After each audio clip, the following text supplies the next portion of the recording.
comfortable. They're comfortable on Facebook Messenger. Yeah, I'll go where they are. I remember my first year in this business, I took Bolt, and I kind of got in a fight with the Bolt coach because he told me I wasn't allowed to count a text message conversation. So I came back 4 weeks later with my commission check and asked him, kind of assholishly, if I was allowed to count it now.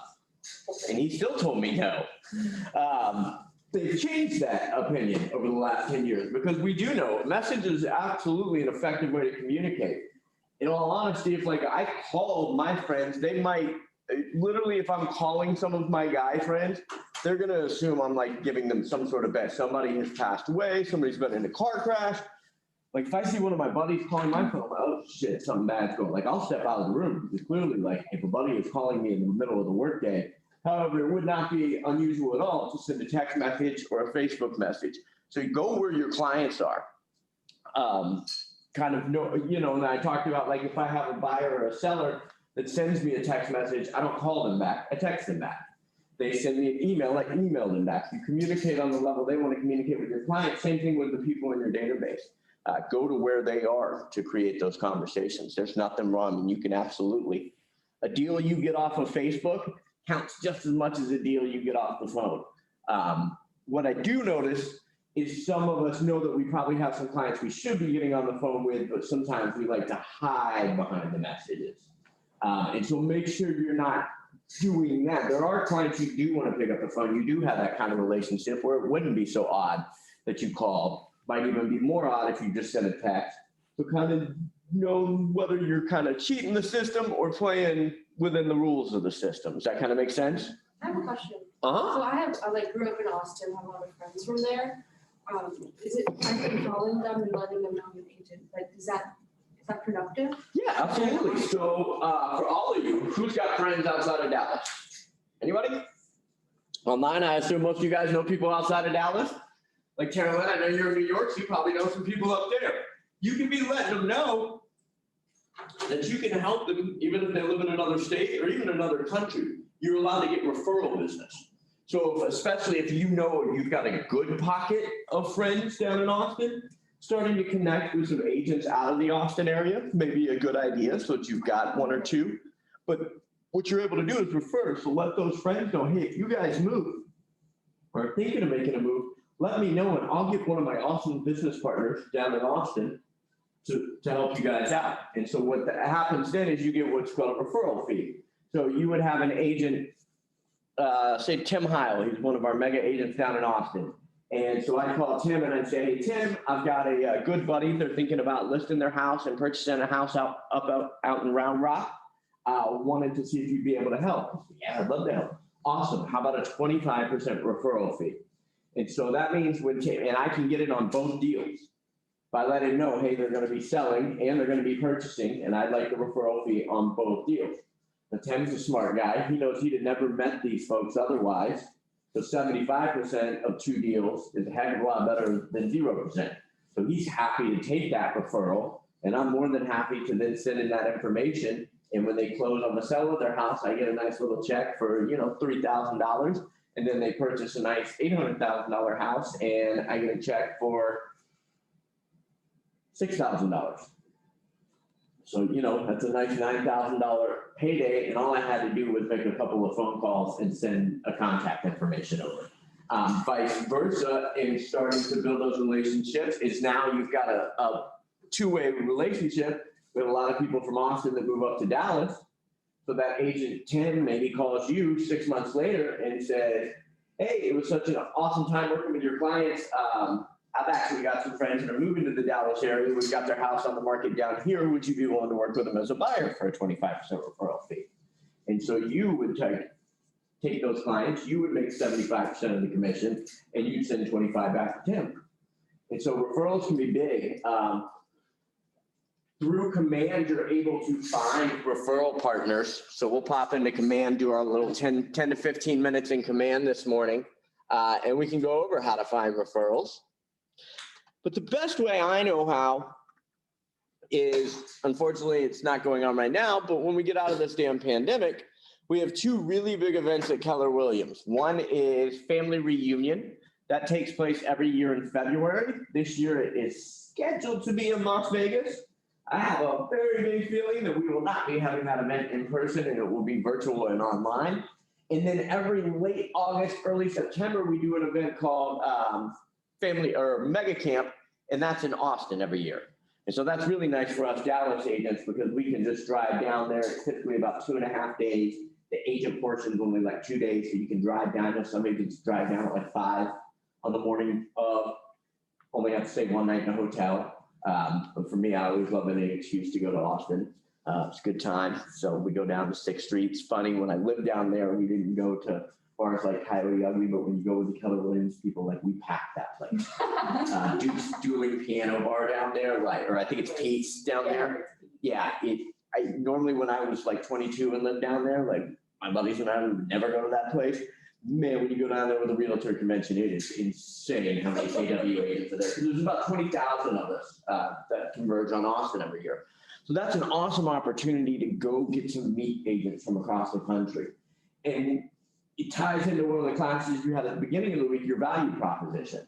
I can't remember who I was talking to, but I was talking about that class and why knowing your value proposition is huge.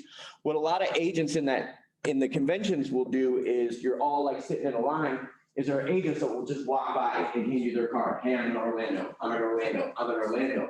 And I'll never forget this one agent like kind of grabs the dude's hand and goes, hey, I just want to let you know you'll never get a referral from me. Oh, damn, we about to have a real fight. Living crazy. And he goes, look, all you did was just hand me a business card. I had no idea how you might be able to help or service my clients. Why don't you spend about 30 seconds and tell me what your value you could bring to me is? In other words, what was this agent's value proposition? And that's when it kind of dawned on me that instead of mass meeting a bunch of people, it's no different than like in Bold, they ask you to make 100 contacts in one day. And I see these agents that basically like go to the mall and pass out their card. Dude, I'd rather make 5 contacts where I had a real conversation and got to explain how I could help you, as opposed to just passing my card out to 100 people. And so that's when it comes back to knowing that value statement. What is your elevator speech? What if somebody got on an elevator with you and you're riding 5 floors, would you say you were able to do and how you help folks? And so really kind of defining that is huge. But if you get an opportunity to go to these kind of events, as opposed to just passing out the card, talk to the 2 people sitting to the left and the right. Find out where they're from. What kind of buyers and sellers do they work with? What's the market there like? How are they different than other agents? Why would you want to send them their referrals? And know your value so that you can tell them, you know, part of my value proposition is I make real estate fun. This is a journey that every client goes on, but a lot of them end up thinking it's very stressful. It's my job to make sure your clients actually consider this a memorable experience, something that they are excited about. And I want to make this experience a journey for them that they look back on fondly, a little bit differently than other agents. And so knowing your value proposition and how you can help those agents, that's going to help you with those referrals. Then I connect with them on Facebook. You can also connect with them through Keller Command.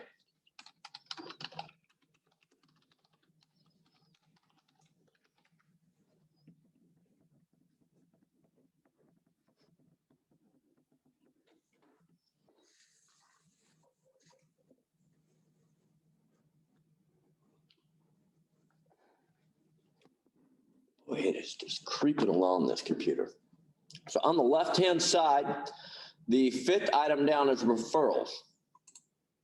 So by clicking on referrals, I pull up my network. These are agents I've connected with.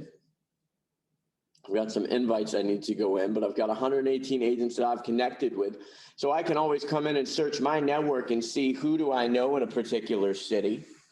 As I've added them to my network, so that I know if I've got it, you know, I may not remember if I've got a good friend that I met at convention one time and went out and had beers with, it maybe from Cleveland, so I can come in and I can search that. Or for newer agents, you can come up, you can hit this map button. We can't see your screen. Oh, y'all might want to do that, huh?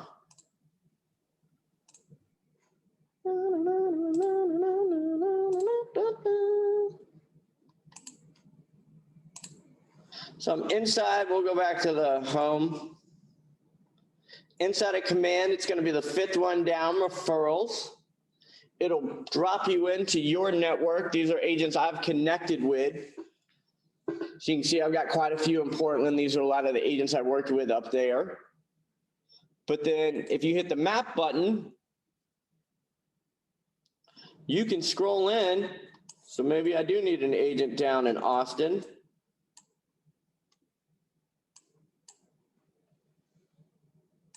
Obviously, there's quite a few in Austin.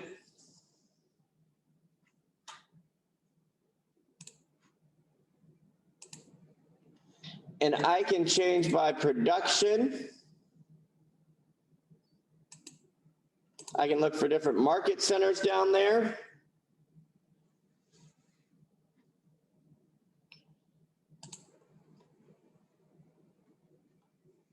Man, this computer. It'll show me the agents on the right.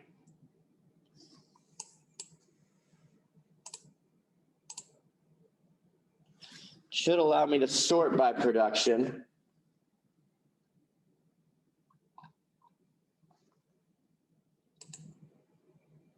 Hold on.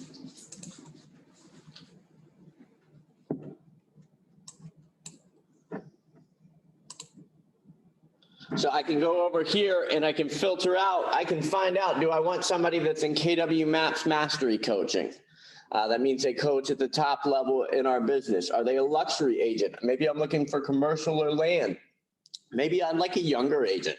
KWYP is KW Young Professionals. Maybe I'm looking for an expansion team. Then I can go by closed units. So I want an agent that's at least closed 5, or maybe I'm a new agent, so I want to give a new agent an opportunity. How many listings sold? How many buy sides? How many leases? Did they go to Mega Camp in 2018? Odd choice of filter. And you could hit apply filter and it will narrow out the folks that didn't hit that criteria. So it calmed it down. And over on the right-hand side, I can see those agents. I can hit add to my referral network here, the little person, or I can send them a referral right there. And all I have to do is through the system, I can send Julie a referral. I've got a buyer.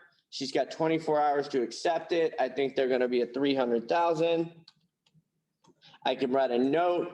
Hey, these are some buyers that are moving down to go work for Dell down in the Austin area. They're transferring down from DFW, yada, yada, yada. And all I have to do is send it through here, and then she will get a request through her Kelly app saying, hey, you've got a new referral. You have 24 hours to respond. Now, before I send this, I'm probably going to pick up the phone and call and have that conversation. But then once I do that, then I'm going to send it to her. The benefit of sending it through the command system is once she's accepted it, you're able to kind of on the back end track the progression. You can see contract has been signed. You won't be able to see all the details, but you're able to see as the deal progresses. So you'll know when it's coming up to close. So you'll know when to expect that check. It's nice. Referral business is great. The first home I sold up in Seattle was Katie Hauser here from the market. She called me and was asking if I knew anybody in Seattle because she thought I was still living in California. But she was like, I know you're on the West Coast. You know any good agents or offices up in Seattle I could use? And I said, I happen to know a really good agent. I'm living in Seattle now. She's like, the hell? Why do you keep moving? It looks like fun. And so she ended up having some buyers here from Texas that were moving up to Seattle. He works for Travis Matthews, the golf company, so he was taking over their West Coast expansion. And so it was really fun for me because they were from Texas. So I had some Texas people to kind of show the ropes up in Washington. They ended up buying a really cool house right out by the mountain, like right on the edge of the national park. They can like literally out their front window see Mount Rainier, which is just nuts. If you've ever been up in Seattle, that mountain's just like sticks out. Like it looks fake. Like you, especially when you fly in, you're like, there's no way that thing is real.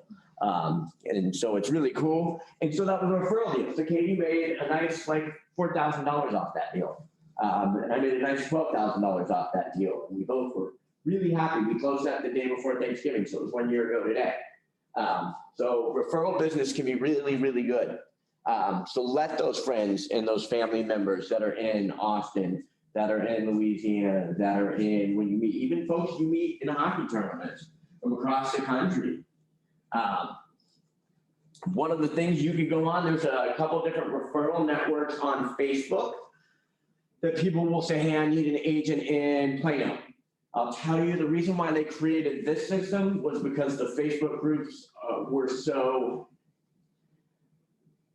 there's like a little group of about 40 to 50 agents on there that have all decided they're gonna help each other. And so if somebody says Plano, Brittany Stewart is the agent that will be recommended like 30 times on there from people that don't live here, that know nothing, that don't know that maybe because Brittany sells up here in Dallas or Fort Worth, totally different set. So it got a little toxic. However, what you may do is go on there if you're looking for referral partners and say, hey, I'm looking for good agents in Austin just to add to my network. I don't necessarily have a referral today, and you'll get some names of some good agents. You could go on there and say, hey, I'm looking for other hockey moms that are in the business. But you could build a referral network of other hockey moms across the nation. I'm sure your hockey families move all the time. And so that would be cool to, have a group of, 15 different hockey moms that are also licensed real estate agents.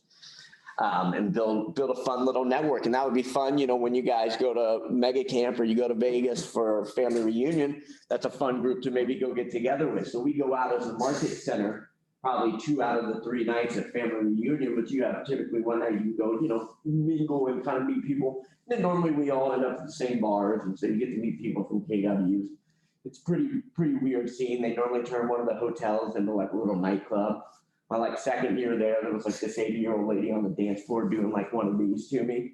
And then the next morning she was leading the prayer breakfast. And I was like, you know what? I can do this company. I can do this. But yeah, it's pretty funny to see some of the like respected elders kind of cut loose and have a little fun.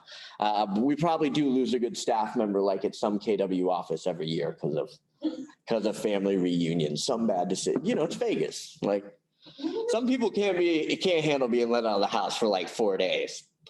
But you could be like our coach Laura, who met her future husband in a family reunion. So not only can you have a hockey moms group, those of you that are single, perfect time to go meet some the love of your life. But so that's referrals. I did want to spend just a few minutes going into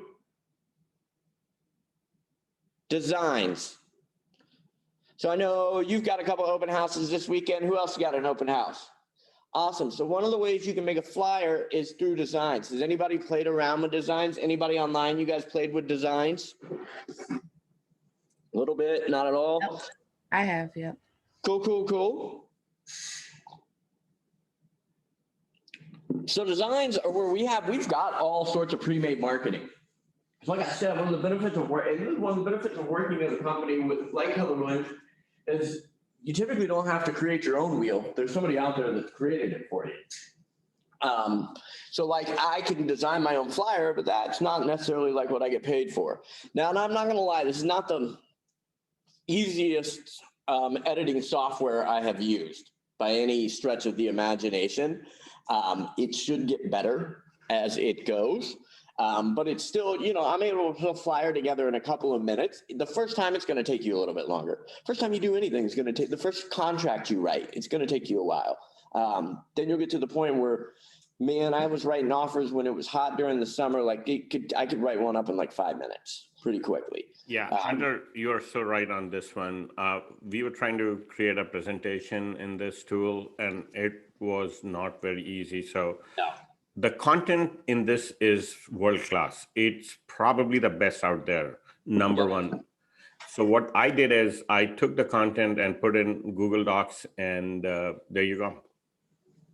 That's a workaround right there. You could transfer it over to Publish or something. Put it possibly into Canva. But like he said, we used to have some pretty generic ass content. The stuff they're putting out now is the best. Their listing presentation in here is badass. The buying presentation in here is badass. So I'm going to show you the presentations first, and we're going to go over a flyer. So you want to make up a presentation. You hit this little plus sign in the bottom right, And I can either make up an email, a social media graphic. So they already have pre-formatted Facebook and Instagram already, like the dimensions are all set up how you want them. You can make video. I can import my own PDF, or I can make a print, piece of paper. So I want to make a listing presentation. So I'm going to hit next, print, next, and it's going to pop into my library.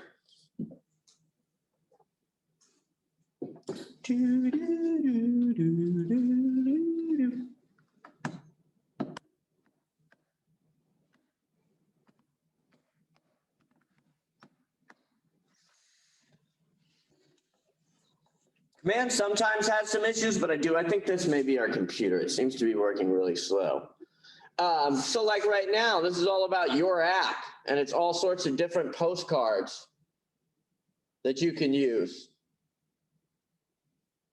So if you wanted to kind of market towards your app and get folks to start using your app so that you can kind of track them on the back end, all this is created already for you.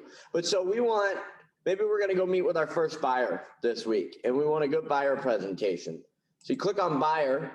I can create neighborhood snapshot. Maybe I'm doing an open house this weekend, and I want to talk about Keller Mortgage at my open house. I like to have a little Keller Mortgage flyer, talk about how we can waive all their loan costs and save them $1,000 at the time of closing. And so I can print up, I just hit use, and it will pull up this flyer.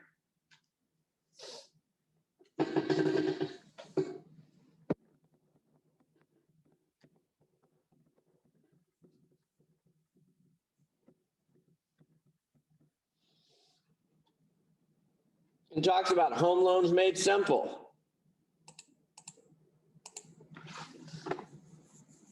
Apply directly and digitally, simplify and expedite the process. The Zero Plus, zoom it in too much. Zero Plus loan, Keller Mortgage exclusive. The bottom line, working with Keller Williams agent like me has its perk. Whether this is your first time securing a home loan or it's your 15th and you're ready for a better alternative, look to Keller Mortgage for a modern day solution. And then you would come out, you can change out the logo down here. You can put your information. Man, it is crawling.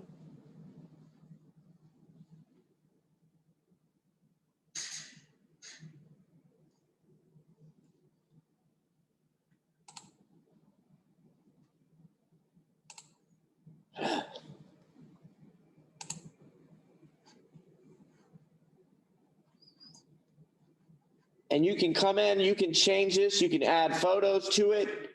Logos are over here.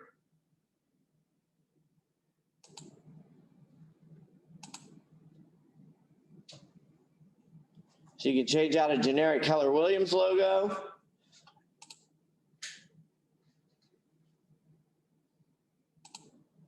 You can add images onto it, but so there's all sorts of different items that are pre-created for you. So we're going to go into the buyer presentation. So there are 1, 2, 3. They've added a 6th one. This fear versus facts. I have not seen that.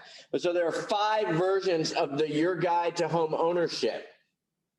They're all the same content, just different design, different font, different layout, different look and feel to them. So it'll kind of tell you this one's a modern, this one's a more classic, an approachable, a classic, and a modern, but a darker modern. I really like this approachable one. So I click, you can hit and just download it, or you can hit use.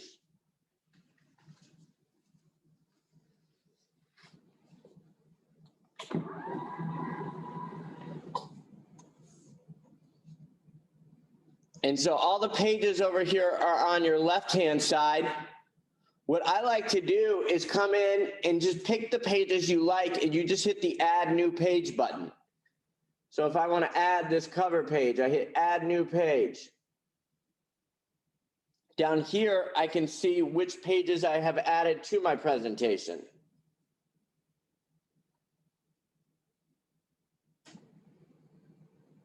Man, we are moving so slow. The second page, really kind of cool. It's going to be just instructions.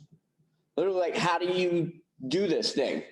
Neighborhoods, you've had a conversation about your contacts need prior to the full conversation. So it literally walks you through kind of what you're doing and what you may have in your, and it even tells you, remove this page before use. So I wouldn't add it in. This page, like with the client name, I don't put that in my presentation. We go ahead and have 10 presentations printed up all at the same time every time. So I don't want to have to customize each one. You may choose to. You can come in and customize this page. For me, it's easier to just have 10 that are ready to rock and roll. I want to be able to literally, if a buyer calls me today and says, we want to go look at a house this afternoon at 2 o'clock, I actually just got an online appointment this afternoon of going to show a house at 2 o'clock. I've never met this person. We're meeting up at 1:30 at a Starbucks about half a mile from the first home. And I didn't even have to think about it. I already had presentations sitting in my desk at home, and I keep them in my car so that all I had to do was pull one out this morning. But it's already going to be enough of a hassle for me. I have to go on the MLS, book the showing, map the 3 homes we're going to go see out, and kind of start to put all that stuff. Plenty of work for me. So the last thing I want to do is also have to go like, man, do I have the binder I need for this? Do I have my folders? I get the little clear plastic binders. I think they sell them for 50 cents here that have a little black strip that you put down and it like melts the glue on the strip. And so it's got a clear plastic cover. So it's got a nice professional look to it. And I'm ready to walk out the door. Do you print them so that you give it to them afterwards? I give it to them like right when we meet up. Okay, and then, okay. So I send them an email copy. So the second I got off the phone, so she had requested through my website to have a showing today. So I got on the phone and called her and said, awesome, so you want to go see the home on Kitty Hawk Drive? What time would work best for you this afternoon? I've got any time after 2 and before 5 available. She goes, why don't we meet right at 2? So beautiful. What I'm going to do is let's maybe meet at about 1:30 over at a Starbucks just to go over a few things before we go out and take a look at the homes. I'm going to actually send you a copy of some of the information we'll go over, and then I'll see you at 1:30. So I've sent her a PDF version of the buyer guide, and then I'll bring a physical copy when we meet up this afternoon. And then I will print out a list of the homes that we're going to show on Cloud CMA to present, and then I also will send that PDF to the client. And then when I meet up with them, I'll say, hey, if you checked your email about an hour before we met up, you should have got the PDF version of the home tour we're going on today. If you'd like in the future, I can just send the email, or if you prefer, I can print it out. About 95% of my clients will say, hey, email's fine. I know some agents that will say, hey, we do everything virtual because we're trying to go green. Back in like 2010, I took a bunch of classes on like green certification. You can become a green certified realtor. Most of the people I was in those classes with were like from the Pacific Northwest, from Colorado. I found it didn't play all that much in Texas. It may in the future. I do think we're starting to see people that sustainability and like the environment's becoming less of a political issue and more of a like human being issue. So that may become a bigger player. So you could choose to go green. Sometimes I don't bring flyers to my open house, A, so that I can get their email address to email them a PDF of it, and B, it's a good way to save paper. I'm pretty bad. I like to print shit. It's going to be tough for me. That's just me. So you're going to come through and you can kind of pick out the pages you want. So like today, there's going to be some pages that take a little bit of editing. Maybe you don't create those. You just pick the pages that just can be printed today and are ready to go. One of the things I might do is create 2 versions of this. Creating like 5 to 6 page version, a little kind of teaser version, and then your longer version that you're going to go meet. So I use the teaser version if I'm at an open house. It's one of those items of value I can offer. Hey, Laura, it's so great to meet you and your family. It sounds like you guys are kind of just getting started on your home search. So what I'd love to do is I've got this really nice home buyer's guide that just kind of explains the process a little bit more in detail. It just gives you a few ideas to think about while you're starting your search. Would it be cool if I sent that over to you? And so I've got like a little 6-page skimmed down version that talks more just about the home buying process, kind of their needs that I send over, and then the full version when we actually start to convert them as a buyer. So it talks about a sound decision. Your needs come first. Build your preference profile. So like this would be in my 6-page version. I want them to kind of start thinking about what is it they want in a home. The what, the when, the how. Let's talk about the best way to get in touch. Your home wish list. So it's got 4 pages of your home wish list. Your neighborhood preference. Getting to know the neighborhood. Map your move. Neighborhood insights. So like this page takes editing. Knock it out. Don't worry about it. Home buying, homeworks. Here's the thing. Any of these pages, make sure you're comfortable with it. I'll never forget, I was about a year into the job as a coach, and we meet with a lot of the new agents, right? So we have a PowerPoint that we use.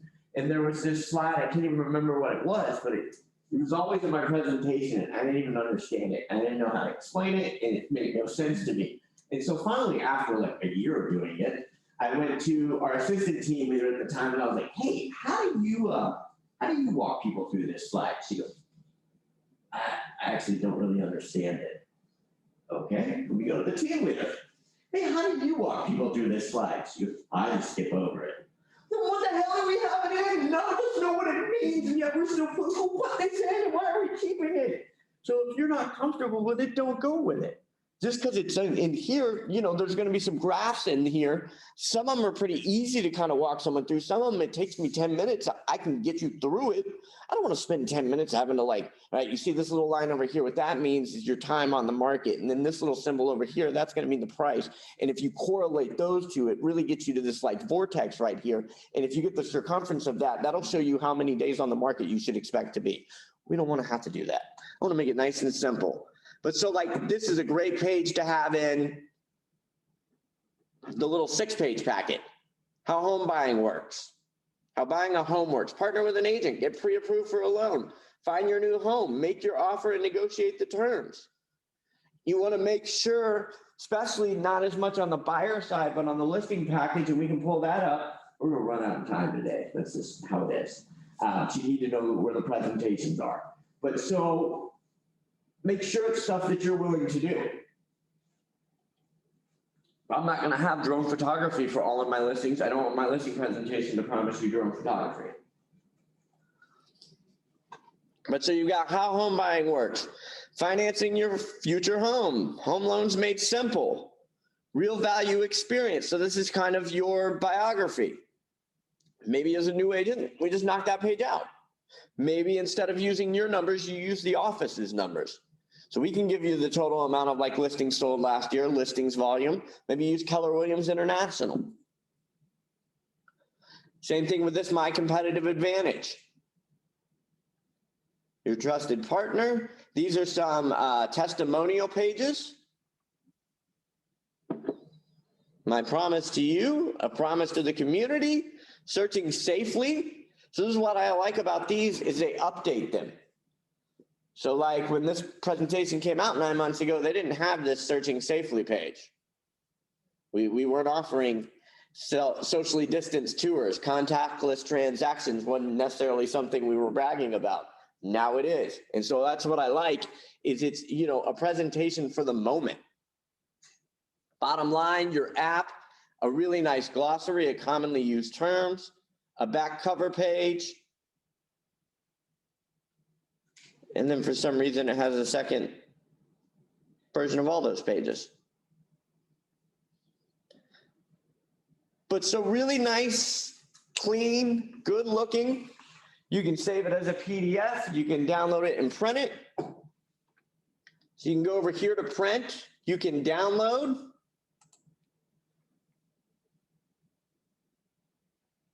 You can come in and change. So here's something I learned. If you're messing with this, it's a real pain in the ass to get in here and type and edit if you've tried doing it. The one trick I've learned is this little button with a T.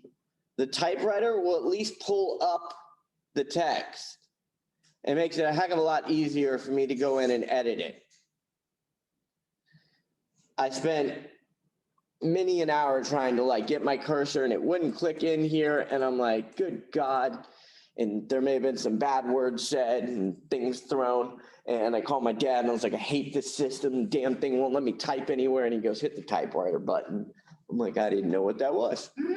Typewriter button.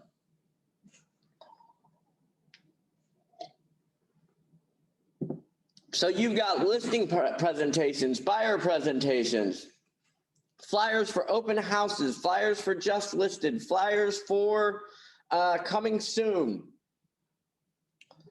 Let's see what else we got in here. Selecting my listing, I got for sale, just listed, price update, neighborhood snapshot, open house flyer, under contract, just sold, local expert. So you're doing an open house this weekend. Do you want to create a social media graphic to share? Do you want door hangers? Do you want a flyer that's a letter size? Do you want a bifold, trifold, or a standard postcard? So maybe I'm making the flyer for the house. 9 different options. Come in, you hit use.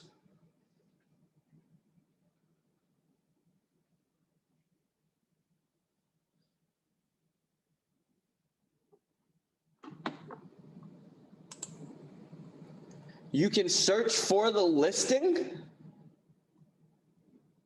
Anybody know an active listing right now? This one.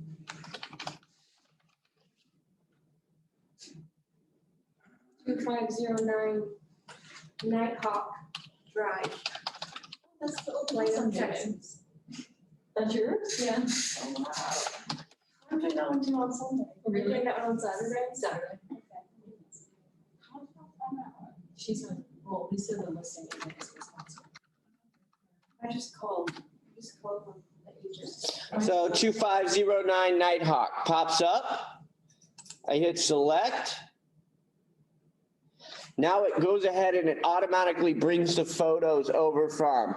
So I can click on this photo.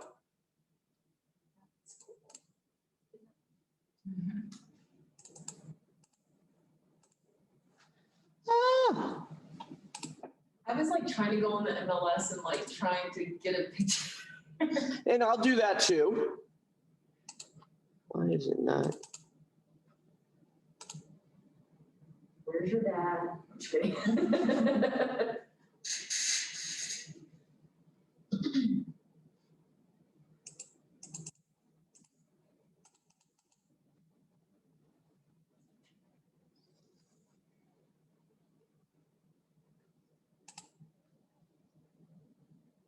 And I just hit replace image.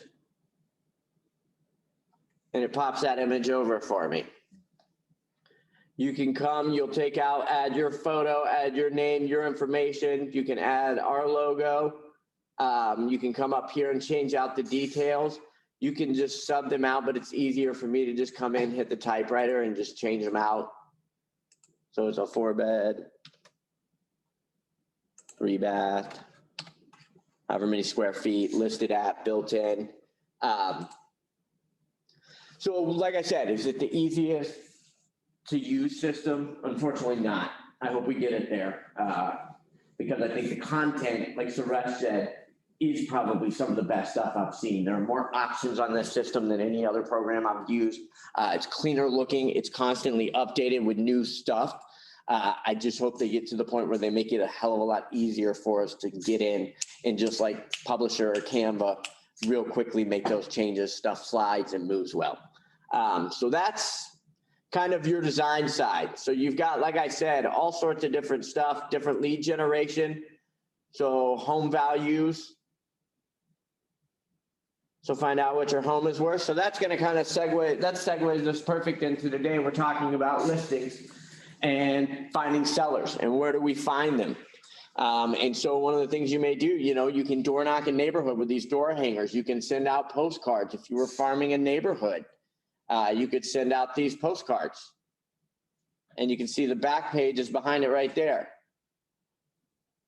So some of them have 2, and when you hover over it, you can click and you can see the back one.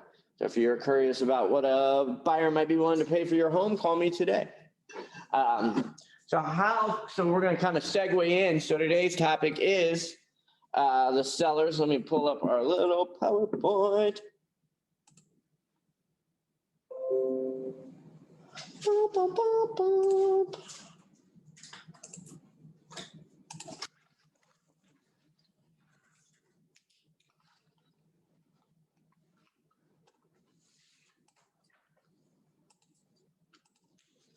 Lead generate for buyers and sellers. Yesterday, we talked about some different ways to lead generate and go find buyer leads. You guys remember some of the ones we discussed? Yeah. Open houses, for sale by owner, referrals, first-time home buyer seminar, creating online leads, networking, just having those conversations. So what do you guys think some ways, different ways maybe to go meet sellers?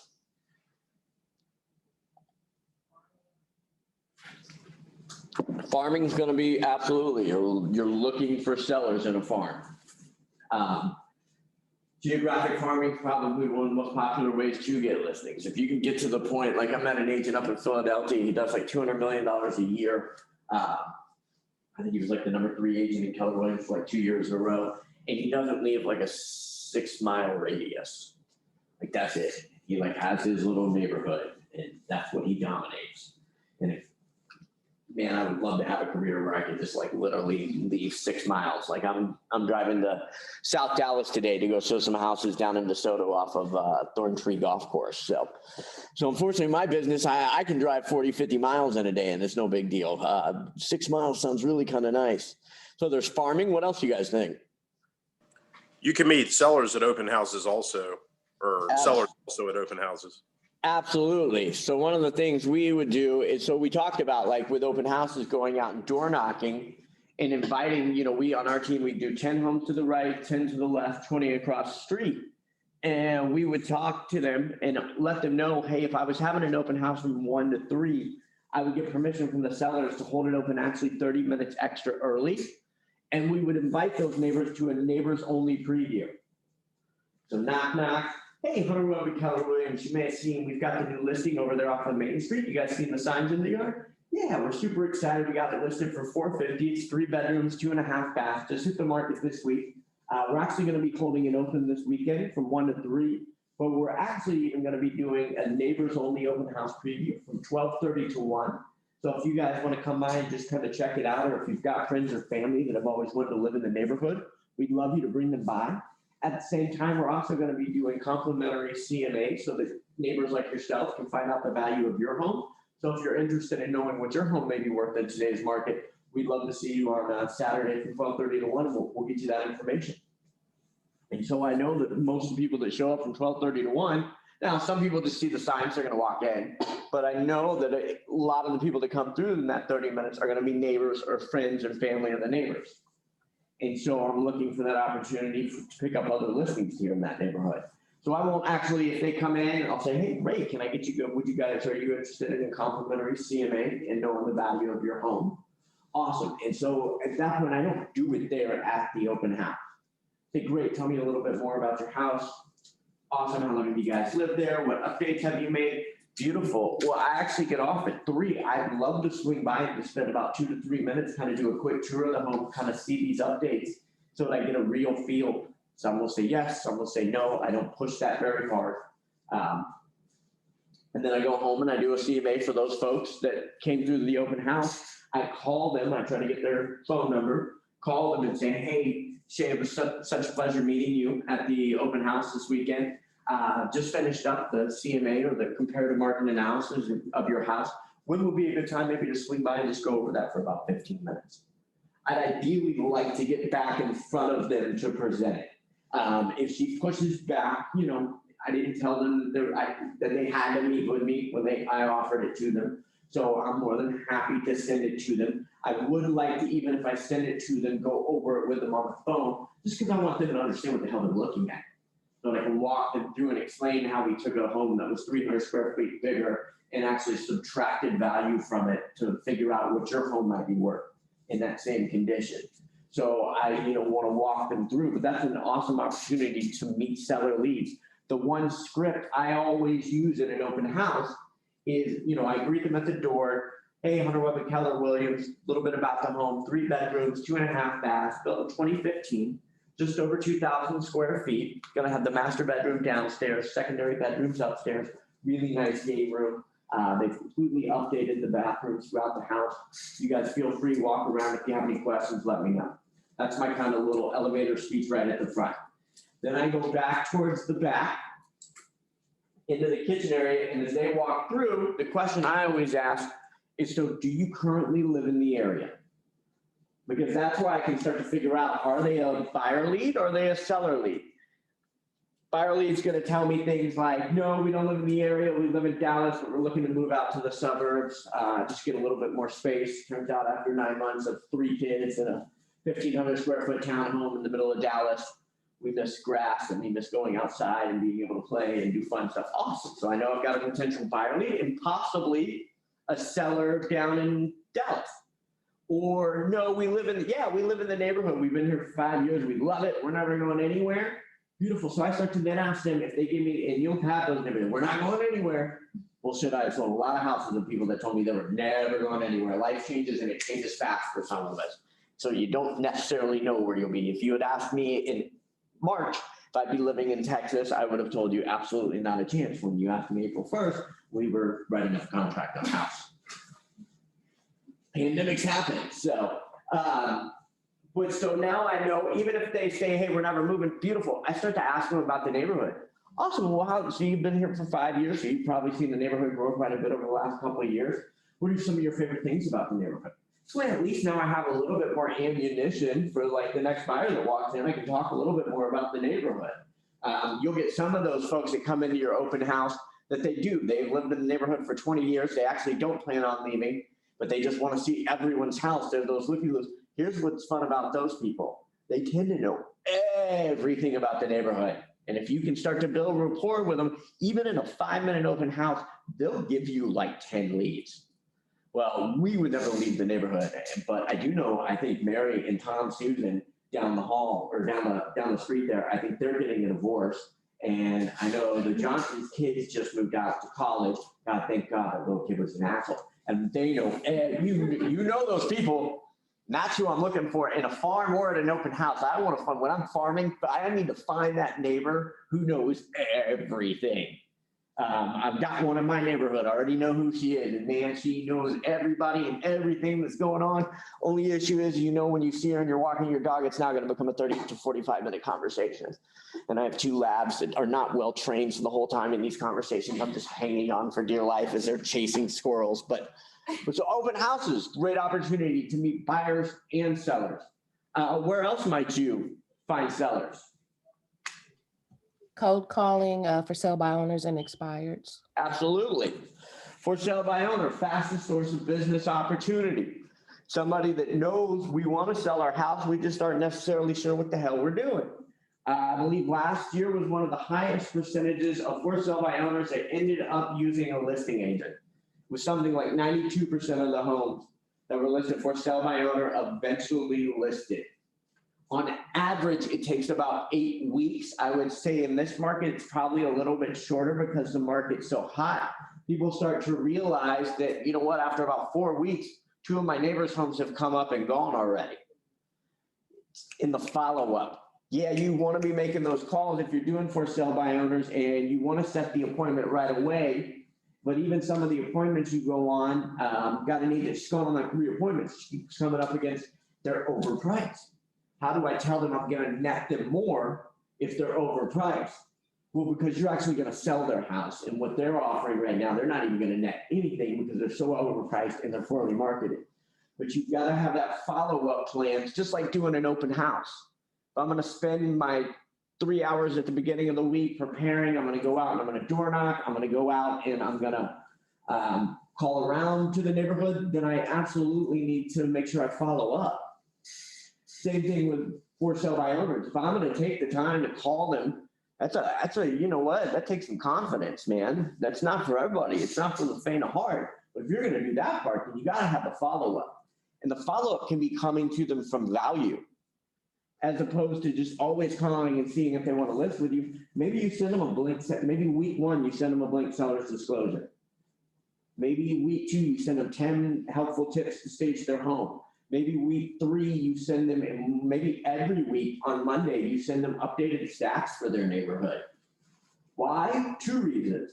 A, the stats are helpful. They can get some information. B, I want them to see everyone else's house is selling. Hey, last weekend, there were 3 homes that came on the market. 2 of them are already in contract. You guys get an offer this weekend? Oh, you did? You didn't even get any showings. Oh, no. Well, okay. Well, I just want to get that information to you. Oh, here's a copy of a T47 affidavit. Let me know if you have any questions. That sounds confusing.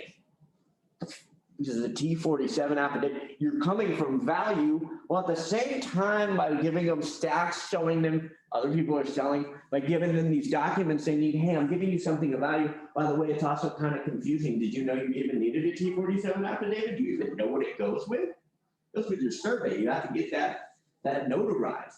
Yo, you just thought you had to agree on a price? That's funny. There's a lot more to this. And when you start to show them, A, it's valuable to them, they are going to need a seller's disclosure. They will need a T47. You may send them a blank copy of the contract. They need to see what's in there. So you're coming from value at the same time, starting to show them that, hey, there's a lot more that goes into this. So that my goal is knowing that if 92% of for sale by owners are going to eventually list, if I'm the only one that's staying in communication, because by about week 3 of them being on the market, maybe 2 out of the like 20 agents that contacted them week 1 are still in communication with them. That's where most agents fall off, and we don't follow up. So that takes like having a system in place. And most of us don't like systems. That's why we got into real estate. I want to be my own boss. I like doing my own thing. Nobody can tell me what to do. That's also a big problem for a lot of us. But so having that follow-up system so that you are the agent staying in place so that when they do decide it is time to sell, they call you. Because, they act week 1, week 2, like there's no way I'd ever use an agent. We're saving that 3%. Well, all of a sudden, when your neighbor's house is sold and you're still on the market and you're getting like an average of like half a showing a week, you've been humbled a little bit. Whereas, day 2, they're probably not very humbled yet. And so reaching out to sellers that way. You can create online ads. So where you create a home valuation site, you can create a landing page where they can go on and they can ask for the value of their home online. And that's a really nice way to create some opportunities to go out and meet with sellers. What else can you guys think of that you may lead generate for sellers? Expired listings? Yep, and those kind of go hand in hand with for sale by owners. And we kind of see it correlate. Right now, we're seeing a lot of for sale by owners, not a ton of expired listings. As the market shifts and it becomes more of a buyer's market, we will start to see more expired listings and less for sale by owners. Right now, the for sale by owner kind of feels like, man, if every home's selling this quickly, I can do it on my own, right? Theoretically, you can. But odds are you're going to sell it for a lot less money than an agent will. And odds are you've got a much better chance of ending up in court of law than an agent does. I cannot tell you where this stat came from. I will have to research it to find it. But at one point, I was always told that 2 out of 3 residential real estate lawsuits involve the for sale by owner. I could believe it. It's a pain in the ass. A lot of agents don't like working with them because you end up having to do the job of both agents. If my client really wants a house, I then have to kind of pull this buyer along, even though they don't know what the hell they're doing. Because my client really wants this house. And the only way to make it work is to get this other side to come play ball with us, even if they don't know the rules of the game. And when you're trying to play a game with somebody that doesn't know the rules of the game, it really sucks. And so, for sale by owners are a great source of listings. Farming, I think we nailed it there. A really good source for us on our team, new home builder. So we built up a couple good relationships with home builders. You can go out and you just visit their models. Here's what you have that most of them do not. You have MLS access. So we worked hand in hand with Toll Brothers, and they have quarterly performance reviews. They can find all the information they need about new construction. They can't find out about pre-owned sales. So every quarter I would stop by 3 different builder reps, and I had their stats for what was going on around their neighborhoods. And so we built up that rapport. I would come by about once a month. I knew what their favorite Starbucks drinks were. Anytime I was out over in West Plano off Spring Creek, I would stop by the Kings Ridge neighborhood. They had one out in Richardson that I would swing by, and one up in Frisco. And I would stop by all 3 of them, drop off coffee, just spend about 30, 45 minutes shooting the breeze with the sales agents, how's business been? Yeah, I was just showing a buyer down the street, thought I'd swing on by to see what was going on. Now they did not put us on buying contracts. So like if a buyer came in unrepresented and bought a Toll Brothers house, they didn't put us on those contracts. But what they did do was any of those clients that came in unrepresented that bought a house but also had a home to sell, we were one of the 2 agents they recommended. And kind of with a little bit of like a plus, oh, that guy. It's kind of like when I recommend lenders, I recommend 3, but I kind of, hold on, she'll get it done. So I kind of recommend where I know they need to go, kind of, without doing it directly. Same thing when they would recommend us. So we got a ton of listings from Toll Brothers buyers because they knew, Toll Brothers needed those homes, typically were contingent on them buying. Can't buy the new one unless we sell the old one. So they needed a good agent that they knew they could trust to actually price, market, and sell these homes. And so it was, a huge honor for us to be one of the people that they constantly recommended. And we got a ton of listings out of that. So if you choose to do that and you walk into one for the first time, like, what are you saying to them? Hey, my name's Hunter Webb. I'm with Keller Williams. I'm fairly new to real estate. I'm just trying to learn more about kind of the product Toll Brothers offers, more about your neighborhood. I work with lots of buyers in the area. I kind of just want to learn a bit about the home buying building process. And kind of how you guys build a home. And so I'd love to just kind of learn more about you. Don't go out on a Friday, Saturday, or Sunday where they're slammed. Go out on a Monday, Tuesday, or a Wednesday. Mondays tend to be their corporate meeting. Tuesdays and Wednesdays, and sometimes they'll have their junior reps out there, but on a slower day, they'll spend 20, 30 minutes kind of just chilling with you, teaching you about the product, how they sell homes, what differentiates them from other builders in the area. And then say, great, I'd love to help you guys out in any way you can. If you ever need any stats run, any information off the MLS or anything I can ever do for you, just let me know. And you just kind of start to build that relationship. It's not going to happen overnight, but it can over time. The best way to help build that relationship is start bringing them buyers. Yeah. You want to be in there. That's what helped us at Toll Brothers, is that kind of started the relationship when I think we brought a couple buyers in and kind of then started to just nurture that relationship from there. So as you work with buyers in new construction, the neighborhoods your buyers move into, it's a great opportunity to, befriend those sales agents, but even just going out right now and kind of getting to know them, especially some of the smaller builders, probably less competition for kind of those kind of referrals. Your network is going to be a huge source. Obviously, I think our biggest source of sellers should be our database. Should be the people that you're talking to, your friends and your family. Like I told the story of it. Had an agent once who told me, man, I'm really going to struggle in this business. I don't think I'm going to get any listings. And I was like, why? He goes, because all my friends already own homes. I'm like, isn't that what they need to do so that you can get a listing? And his theory was that, well, because they own homes, they had a realtor buy the home. And so they're obviously going to use that realtor. And that's when I gave you guys the stat. 88% of the buyers said they would use the same realtor and only 12% do. So just because they own a home and already had a realtor does not mean that a good chance that realtor is no longer in business. You don't know the situation. So those are ripe for the taking. So your database should be a huge source of your listings. And really just talking to those folks. Like I said, right now we're seeing lots of people make moves for all different kind of reasons. But what's happened in the last 9 months has stirred a bunch of stuff up. So it's gotten people, deciding where do they really want to live. More people than ever are probably finding out that they're going to have a little bit more flexibility where they have to live due to the job. So reaching out to all your friends and saying, hey man, do you have to live there because of a job, or are you now able to live where you want? Where would you like to live?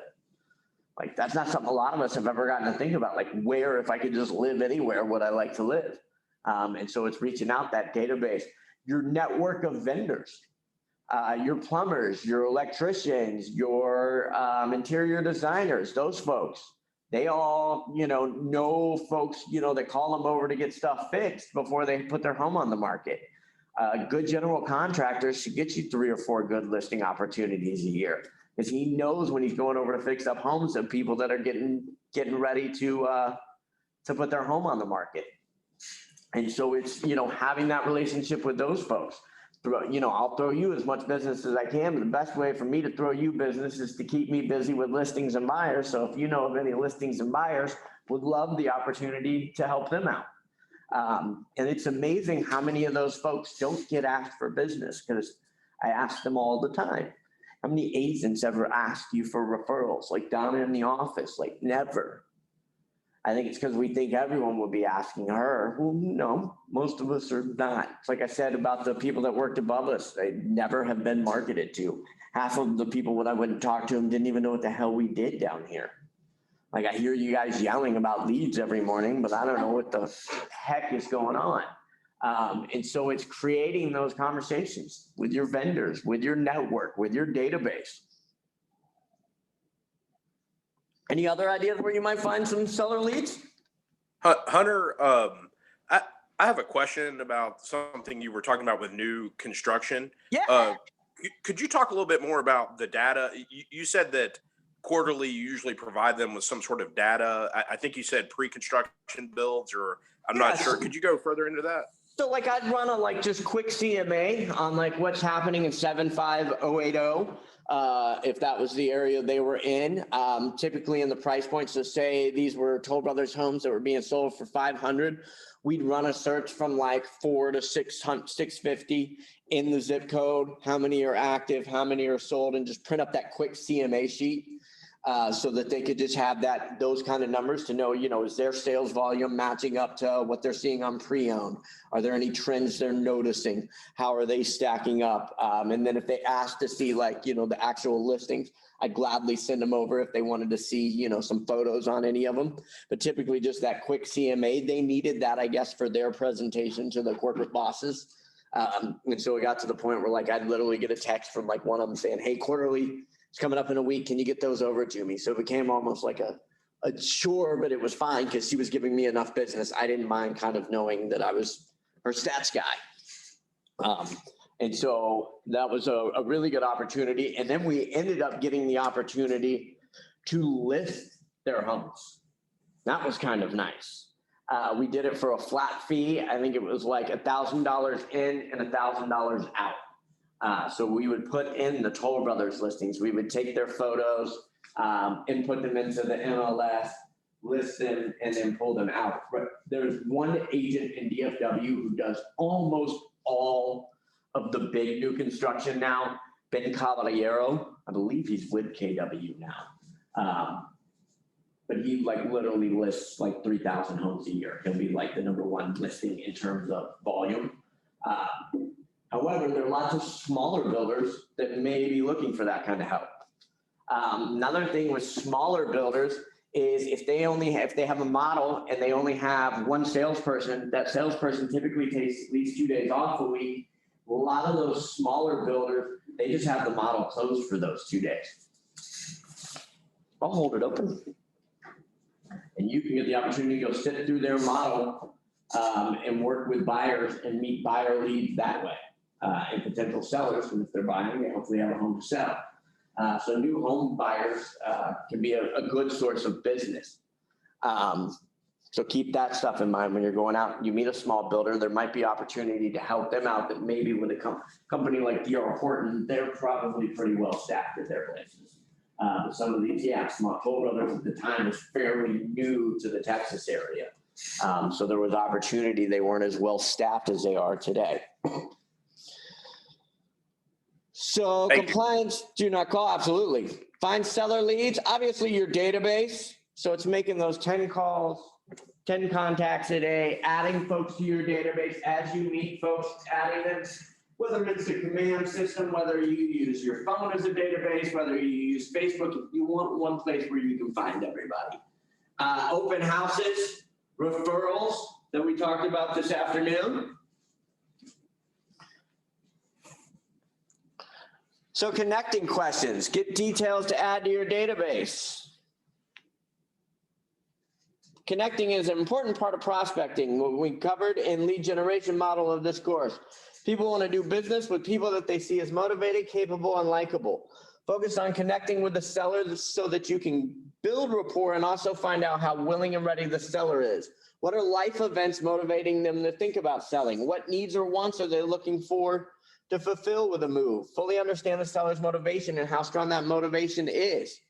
That's, the big thing ultimately with sellers, we'll go over in our next class, we'll actually go over the listing presentation and kind of what that looks like. And those presentations are awesome. I love them. I was showing you them this morning. I think you need to have them. Ultimately, they're a crutch. Like if you showed up without it, you'd be fine. If you have a good conversation with a seller and really understand why someone is wanting to move, what's prompting them. And right now, like I said, we're seeing more people being prompted to make a change than ever. But it's understanding, what's the motivation behind that so that you can help them realize that goal. And do they have to move today? Do they have to move in the next 6 months, or are they just wanting to move? So some of the questions they talk about here with connecting the who, what, where, why, when, and how. So the who is, if you would, please tell me a little bit about your family, job, life, etc. So getting to know them. Assess their wants, their needs, and their plans. What are they looking for? What do they want to do? What's their goal? Good morning. Cool. Pinpoint their location. Where would they like to buy? Where is your home located? Determining their motivation. So that's the why are they moving. Understanding someone's why allows you to kind of get why they're doing the things they're doing. It allows you to kind of play into what we used to call like the pain versus pleasure. So Shay told me they were thinking about selling because they started her husband just got transferred and starts a new job in Denver on January 1st. Awesome. So are you planning on making the move with him? Well, certainly that's my goal. Beautiful. So like, what happens if it's January 1st and your home's still not sold? Are you gonna be able to move up there with them, or would you have to stay here in Texas? Would you guys keep two mortgage payments? Is that something you're able to handle? Not really. Awesome. So it sounds like it's pretty important to you that we get your home on the market really quickly and get it sold. So it's understanding their motivation. It's understanding, right now the motivation, maybe we're just looking to move because, man, we live in a 1,500 square foot condo in the middle of the city, surrounded by concrete. There's no parks for my kids to play at. And we want to get out to the suburbs where we can have a backyard, we can get a pool, we can have a dog, we can go to the playground. So it's understanding kind of what's prompting them to make that move. Get a feeling for their timeline. I always love to ask, so in the ideal world, Lori, when would we be moving into the house in Denver? Like in the ideal world, what does that look like? I love the word ideal because I'm going to try to make it ideal, but I can't promise you. But if it were to ideally work out the perfect way, what does that look like in the world? When are you making that move? How are we selling? Are we purchasing a house in Denver first, or ideally will we get the home here in Dallas under contract and sold and then purchase up in Denver? Or are we thinking we'd like to go ahead and find the home and then kind of help walk me through what your ideal timeline looks like so that I can start putting the plan together for you? What I realized is the biggest thing a lot of sellers are looking for is help just putting a plan together. We know where we want to go. We know we want to get out of Dallas and we want to get to the suburbs. We just don't exactly know how the heck we're going to get there. Like, what does it look like? I never forget why I was in Portland. A good friend called me and she's damn near in tears, but she was telling me that she knew she wanted to sell her house. She had no idea where to even start. She thought she needed to do about $70,000 worth of repairs in the house and like fix it up cosmetically. And I go, whoa. Let me get one of my parents to come over, meet with you, and kind of see where everything's at, and let's see if we can't get you on the right track. And she called me back the next night, and this time she was in tears, and it was happy tears. She goes, I thought it was going to take me 6 months and cost me like 70 grand. Your mom laid out a plan. I think we're going to have my home on the market like in 2 weeks. And she just needed help getting a couple little small things fixed. So, all right, let's get the general contractor over there. We'll get the painter over there to get fresh coat of paint on everything. We can have your landscaping done by Friday of next week. At that point, the home should be looking great. We'll get my stager over Monday, 2 weeks from now. Then after the stager, typically we'll bring the photographer by maybe that Tuesday. And we can have your home on the market probably about 2.5 weeks from now. We'll list it on Thursday so that we have a great first weekend. How's that sound? So a lot of people just went, she knew where she wanted to go. She knew she wanted out of this one. Just didn't know how to go about doing it. And so it's, that's when you feel like, damn, I'm like, this guy, like, you really help people. What a minute. Like, she was eternally grateful. She hated the neighborhood she was living in. She didn't feel safe. That was the biggest issue. So she'd wanted out for quite a while, but felt like she was kind of trapped. She had just bought it within the last year and a half. So she felt like maybe she wasn't going to be able to get her money. And once we sat down and we went over the plan and went over the numbers, it all made good sense to her, and she was able to get to where she wanted to go. And that's it. A lot of folks, they really just need someone to help them. We feel like we're bothering people when you make these calls. Anybody else? Yeah, I gotta get over that. You do, because there's some people, all no means is not right now. That's literally all it means is right now I'm good. Hey, you ever thought about buying or something? We're good right now. Also, their time's gonna come. But man, once you start to talk to people that need your help, you're like, damn, I need to be calling more people because it's clear that some people need help. They will tell you everything. They need a plan. They need someone that will get them, and they've been afraid. Worked with some first-time home buyers about a month ago. And I mean, the second they got on the phone with me, like, they sounded kind of depressed. And by the end of the conversation, he was like, oh my God, man, this is like, we didn't think we could do this. The last agent we talked to made this just sound like it was impossible. You're telling me you think you can help us buy a house by the end of the year? And I'm like, I don't think I know, man. You got pre-approval. We're good to go, brother. I don't know what the holdup was. So it was just putting a plan in place for this young couple. And I mean, they were so grateful throughout the whole process.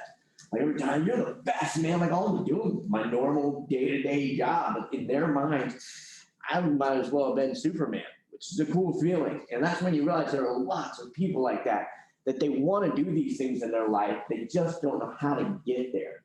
They know they want to eventually retire on the beach. They don't know where they need to be today and how real estate may be able to help them get there.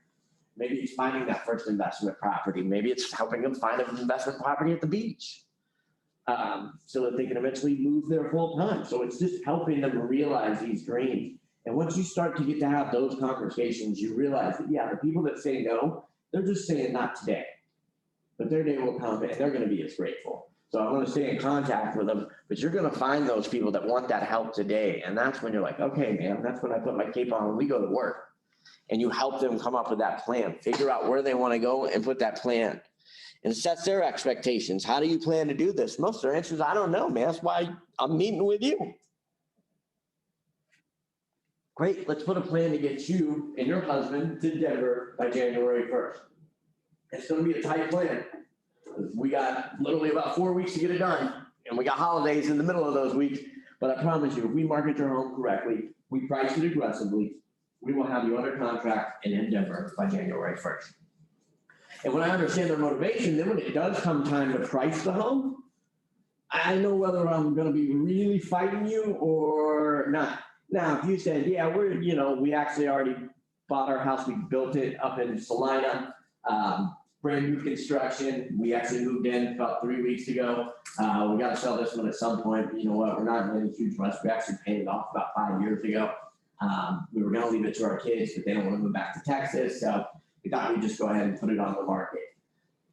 That's going to maybe be, and then I asked them kind of, and I always ask when I'm about to set up a listing appointment. Great. So kind of what are you thinking about price-wise? Don't play guessing. I want to know right away. And I'm listing a home for the little buyer I'm closing next week. And it's in a neighborhood in Dallas, and it's a funky, weird little neighborhood. So I kind of needed a ballpark to even what are you aiming for? Because if they'll tell me, then what I do when I run the comps, I'm trying to get them to that number. I don't always get there, but I'm trying, at least in my mind, I know where they want to go. But if I know their motivation, I know whether there's a chance we're going to have a little bit of a fight on our hands because you don't have to really sell if you want to, or you've got to be in Denver by January 1st, I'm probably going to be able to get you to be a little bit more agreeable on price, as long as I present it and back it up with the facts. And we'll talk about that when we go over CMAs. So seller lead categories are just like the buyer lead categories that we had. A, are they able, ready, and willing to do business in the next, 2 weeks? At that point, they're pretty much a daily follow-up. Those are the ones we want to go after highly intensely. Meet somebody in an open house talking about we're going to be selling our house in the next 30 days. I'm going to probably stay in touch with them pretty consistently. Hey, we're going to sell our house sometime in 2021. Then they're going to go on a little bit less of an intense drip. Now, the one thing I've always kind of preached is you take whatever timeline they give you and cut that in half. They say, hey, we're going to be selling it in summer of next year. You wait till spring of next year to call them for the first time. They're like, oh my God, we actually just put it up for sale. We ended up deciding that we wanted to move and get there before the summer started so that my kid could join the little league and play baseball. And that we just deal with, we homeschooled him for the last couple of 6 weeks. Like, oh, well, cool, good luck. Like, but you can bring us a buyer. Oh, cool, I will. B, are they able, ready, and willing to do business in the next basically 2 months? At that point, you put them in your database. You want to be calling them at least 2 to 3 days or at least once a week. One of the things you can do anytime I meet with a potential seller is go on the MLS and set up a search for their neighborhood. So that A, you're constantly updated what's going on in the market, but now you have a reason to reach out anytime a new home comes on the market. Hey, Shay, Hunter, I know you guys aren't thinking of selling yet. We're waiting until the holidays are over, but just wanted to let you know, a new home over there on Maple Grove, you may have seen it, just came on the market. They listed at $550, man. This would be a great comp.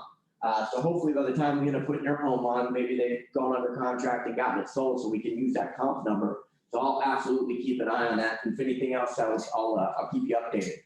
That's giving me a reason at least once a week when new listings, that home finally sells. Now I have a reason to call. Oh my gosh, they ended up actually going under contract for $575. That's going to be an awesome comp for you guys. Very similar floor plan. We may, we may want to get on the market sooner rather than later so we can take advantage of having that one on the books for us. And so it's giving me a reason to check up. And then C, they're able, ready, and willing to do business 2 months out. So at that point, I put them in my database. It says call monthly. Like I said, I know if I'm cutting that timeline in half, it's in the next 6 months, and I'm going to start kind of treating them like they're moving in 3 months. So I maybe bi-weekly, I'm still going to put those folks on maybe a home search so that I can kind of keep them updated and I'm updated on what's going on in their neighborhood.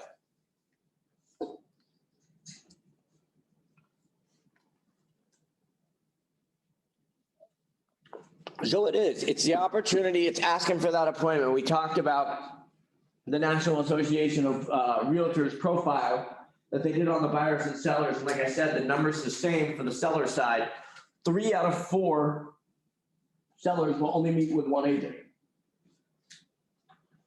So that means the game is in the appointment. It's in just getting the opportunity to meet with the sellers and discuss what it would look like to sell. I think especially with home prices right now that have continued to rise in the DFW Metroplex, it's fun to, run those CMAs and let them know if I can just find one person a week that wants to sit down with me and discuss, even if it's just, hey, let's figure out what the value of your home is. I'd love to spend 15 minutes calling your database saying, would you have any interest in knowing what the value of your home is?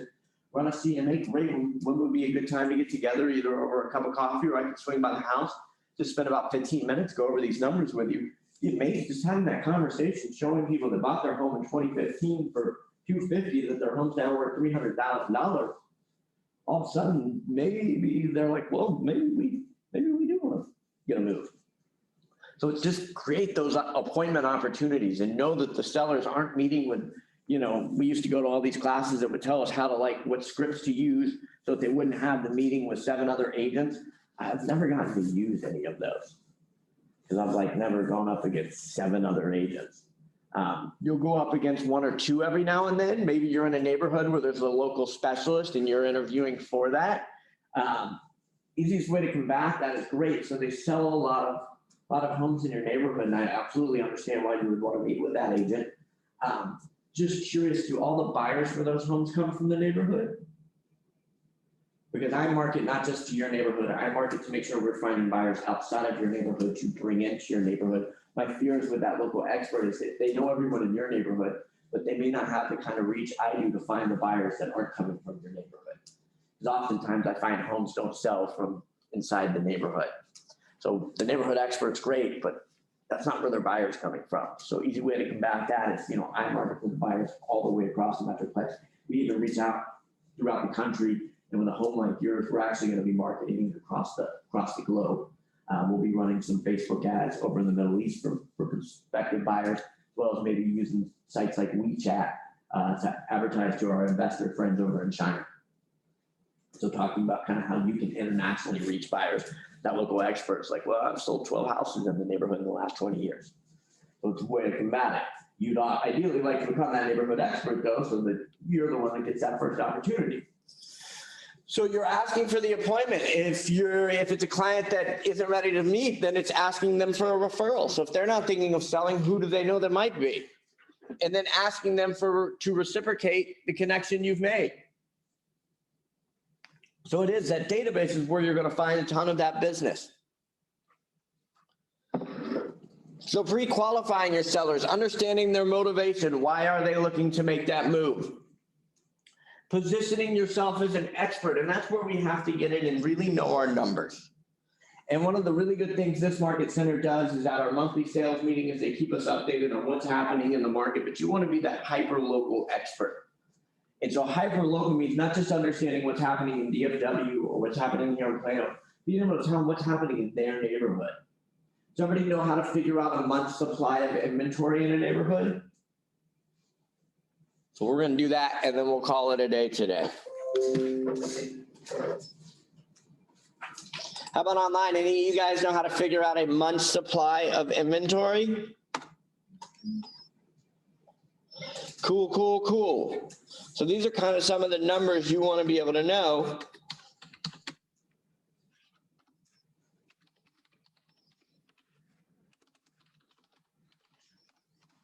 Hello, Mother.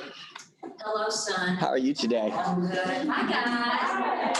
Welcome to Central. It's such good decisions to come here. Thank you. You heard a lot about you. No. It's probably all true. That's the sad part. All right, so I'm going to run a search. I want to see how many homes have sold in the last 6 months to give me an idea. And I want to compare it to my active homes. We'll do my mom's neighborhood. Good as that. Yeah. So remember yesterday when we were doing a neighborhood, we put the city and we like to put the zip because we never know when there's going to be multiple subdivisions named that. For example, Whiffletree, where she lives, there's, I think, 7 different phases, and they're not all next to each other. Like, they're quite a bit away. My neighborhood, Park Forest, there's quite a few Park Forests just in Plano, but that's such a common name. There's also like a Park Forest in Granbury. There's, I think, one out in Fort Worth. So you want to make sure you're searching within the zip code or the city, depending on the neighborhood.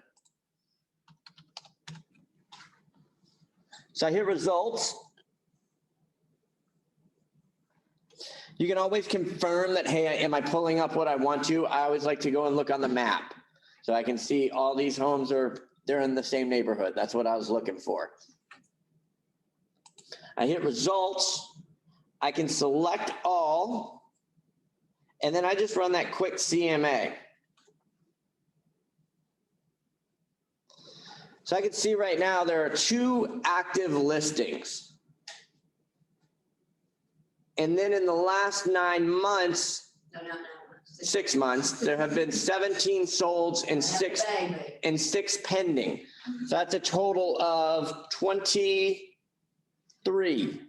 So what I do is I take that number of pendings and solds, divide it by 6, and that'll tell me on average 3.8 homes sell a month. So then I go back up to my active listings and I see right now there's only 2. So what does that tell me? That there's less than 1 month's supply of inventory. In other words, the expected time frame to sell both those listings is less than a month. Let's say I had 10 active listings, and we know 3 sell a month, what would my month supply of inventory be? So you take the total number and divide it by how many sell a month. So 10 divided by 3 is going to be about 3.3. So I've got at that point 3.3 months worth of inventory. Now the way they'll tell you is basically anything kind of take it 3 and under is going to be a pretty heavy seller's market. Kind of 3 to 6 is what they'll call a fairly moderate market, although coming off the market we're in, when we move to like a 3 to 4 month supply of inventory, it's going to feel a little bit more like a buyer's market at that point. It'll be the first time in the last 5 years we've had that kind of inventory for a lot of neighborhoods. But then you can get to the point where there's 25 listings in the neighborhood and we average 3 sold a month. That's like an 8.3 month inventory. Now we're really actually in a buyer's market. That's the market I started off in. You, like I said, you pick 5 or 6 homes and you could go view them. You might pick 5 in the same neighborhood, and then you pick the one you like the most, and you write an offer for 95%. They counter back at 98. You meet them at like 96, and everybody felt happy and good about it. So you want to know things like that about this. So if I were going to list a home in Whiffletree, I want to know what's actively on the market, how many homes are selling, what's the average days on market for these homes. So average price point, you want to become that hyper local expert. You want to know what's going on in the market in whole. I want to know from a national perspective, what's kind of the headlines, what's going on in Texas, what's happening in the DFW, what's happening in Plano. But when I speak with these sellers, I want to tell them what's going on in your neck of the woods. Yes, ma'am. Once you've kind of done your market analysis and you figured out what you think is the price point of the home that you're trying to get, I would also go in and check inventory because you don't live in a bubble. You know, there's nothing that says you have to buy in Whiffletree. So I would go out and say, let's say the house is, you think the house is worth $600,000. I would put a search in, okay, in Plano, maybe feeding into Plano Senior High, because you don't want to go too far out, but you want to be relevant. You know, how much inventory is there in the 600 to 6.25 range? If you're getting ready to suggest a list price of 600, you want to be able to tell them not only, like Hunter said, exactly what's happening in their very neighborhood, but here's our competition and here's how much and it may be different. You may have no inventory in Whiffletree, but a lot of inventory when you take in all Plano Senior High, similar homes in that thing. So it's just, you know, and you keep doing it different ways to learn about the market is what you're doing. Sorry, Hunter. No worries. But no, she's right. And that's the thing with CM. We're going to do a class on actually how to price a home. It's not like a math problem where I'm going to be able to like go, you're right, you're wrong, you're right. Oh, you got the right answer. You missed it by 200,000, but you were close. It's an inexact science. If I brought in 15 agents to teach you comparative market analysis, you would learn 15 different, I can almost guarantee you would get 15 different methods of how they do it. So there's no right or wrong answer. Like she said, I want to look at the numbers from every different angle so that I can really understand what's going on and be able to help walk a potential buyer or seller through. Especially like for my sellers to help them price, I want to think I turn on my buyer's cap, and that's what she's saying is kind of what other homes might they be looking? If they were looking at yours, what else would they be looking at? If I were to take a buyer out this weekend and your home was one I was going to show, what are the other ones that I might be showing? And that's, you know, when I do my CMA, that's one of the things I start to look at is, okay, how do we stack up against the ones that we would be competing against? Are we going to be selling theirs because we're a little so overpriced that they're going to walk into ours at 600,000 and then they're going to walk into the one across the street that's 550 that's actually nicer than ours, then we just help sell their house? Or are they going to help sell? Somebody's selling somebody's house. I want to make sure it's them selling my house and that we price it appropriately. So that gives us a good place to stop off today. So enjoy your turkey day tomorrow. Friday's a perfect day to be doing some lead generation, getting out, getting to meet people, walking around. If you're farming neighborhoods, going out and kind of just, a lot of people will be outside putting out those Christmas lights. getting on the phone, sending those messages. Great time to be checking in with people. Everybody's kind of going through craziness with this holiday season. Lots of people are making those moves, so stay on top of that. Handwritten notes, so we got our 10 contacts added. So at this point, we are 8 days in. You should have 80 people in your database. You should have had 80 conversations about real estate. You should have written 80 handwritten notes. I know the handwritten notes are the hardest. In terms of like, it physically hurts me to write after about the third sentence. And you should, by the end of this week, have previewed about 20 homes. I'm not thinking a lot of us have gotten there, so it was a good weekend to kind of play some catch up. Look, if you did nothing last week, just doing, hey, I'm gonna make 10 conversations by the end of this week.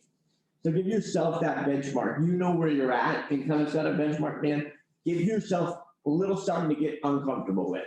Get comfortable being uncomfortable. Push yourself just a little bit this weekend. Do something a little outside the box. Have that conversation you weren't sure you were ready to have it. Those of you who are getting together with family, man, that's your number one referrers. Don't overthink it. Don't think it's got to be somebody that's like a B connection that I kind of know that I need to get bit. Your family, man, the people you're sitting down, if you're going out to Thanksgiving, hopefully it's close family. We're all going to play by the rules. So they should be your close knit family. Man, those are the absolute best people to be hitting up that I need referrals from. Now, I want to be able to make sure that I can buy you all really nice Christmas gifts. And the best way to do that is to help me by giving me a referral. I saw a post on Lab Coat Agents where a wife was on there and she said, my husband just started his career in real estate and I want to give him a gift to let him know I support him. And my response was to give him a referral. You want to show your significant other that you support your husband, your girlfriend, your boyfriend, your wife, your daughter, your son wants to ask, how can I support you in real estate? Mom, dad, brother, sister, friend. You can give me a referral. That is the best way you can support me. So you guys have a lovely Thanksgiving holiday. Enjoy turkey if you're a turkey person. You too. Everybody a turkey person? Yes. I like ham. Boring meat. I like ham. Like, man, when it's finally, they ever let me make the choice, we're doing like barbecue brisket. That's why they don't let me cook on Thanksgiving, so. Everybody staying in town or anybody sneaking out? Mother-in-law. I'm really just doing my family, like us four. Yeah, I think we're going over to my parents' house to watch the Cowboys game. And since I already kind of like work with both of them, I see them quite a bit. And so I think the girlfriend's family's coming over tonight. So I'll try to find an excuse to get out of the house. It's like, oh my gosh, babe, these buyers, their house is on fire. I have to go. The house is on fire. I gotta go. So full of it. Jokes. I love her family. They're the best.